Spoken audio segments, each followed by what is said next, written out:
Hi Diane, hi Holly, Paul, and the kids.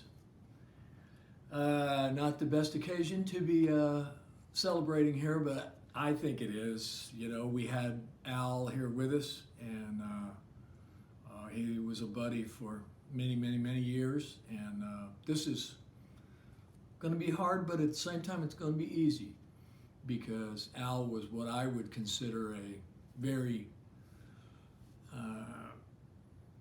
vibrant man, passionate, and a friend.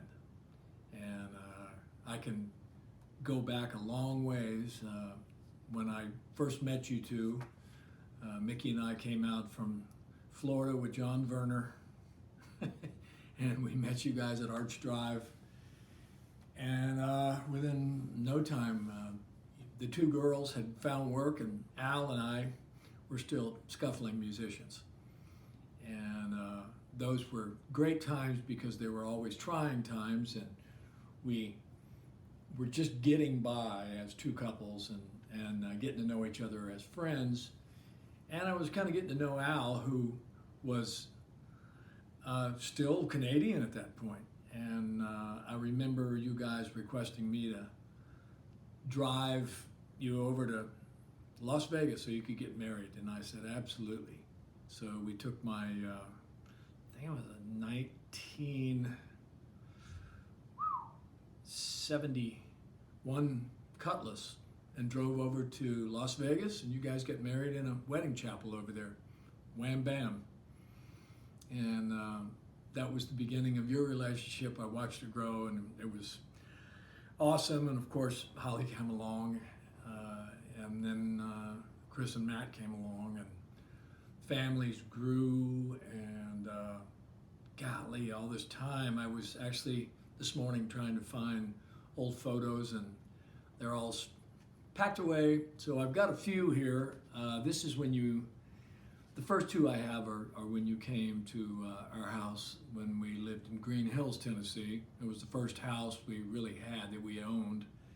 And this is you guys, this one here, and then this one also.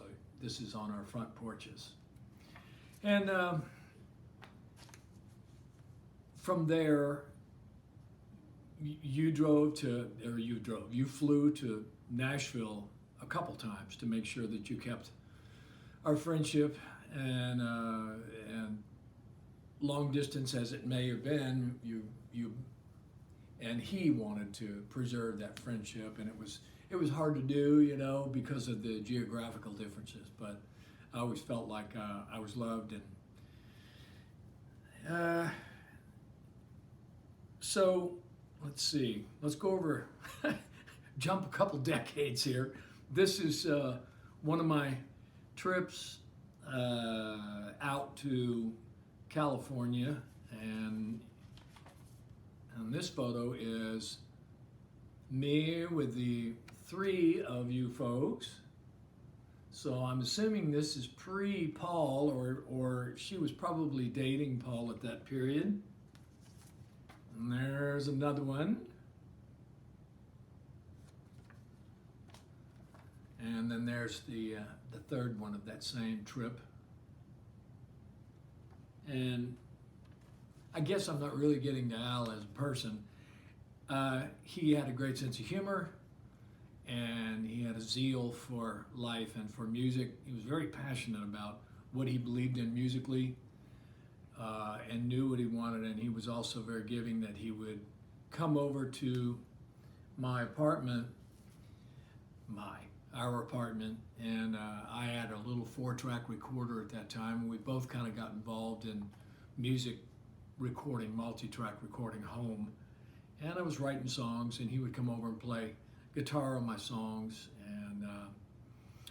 And also, we brought back from my family a game called Pinochle, and it used to drive us crazy. It would end up being the boys against the girls on weekend nights.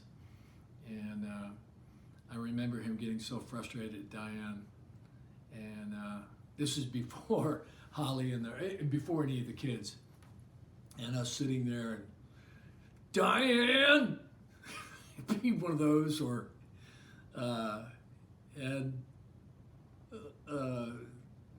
great stuff, really good stuff to me. I forgot to say that I was so green when I moved from Florida to California. I hadn't seen snow, and I just barely seen mountains. And so we would go up in the mountains, and that was really enjoyable to me to, as two couples, just hang out in Los Angeles in those days. Also, when Al and I were not finding work, and the girls found work, consistent work, that allowed us downtime, and we would go to Laurel Canyon Park and what he called huck the frizz. And we would go throw a frisbee, actually go to a liquor store and buy quarts of beer, usually a Miller High Life because it was really cheap. And we would huck the frizz and drink beer.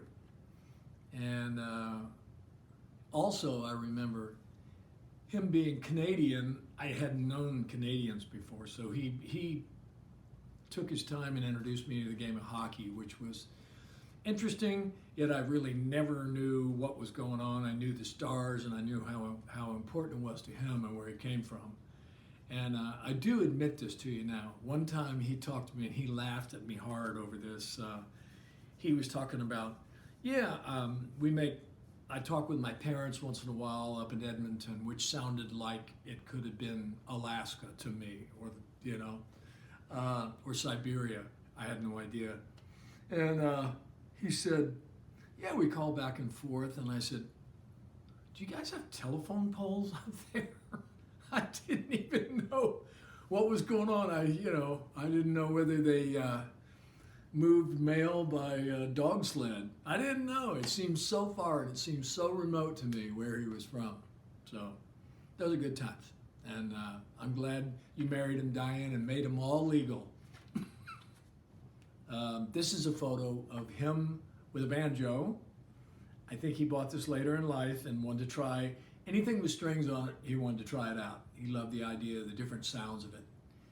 And this is you guys together, which that's the way I'll always remember it being, is you guys together. I'm sorry that I can't be there, and I know that it's going to be a great send-off, and I just wish I could be there, but I can't. So I hope that the remembrance brings him back and keeps him in your heart and mind. All right, love to you all. Bye.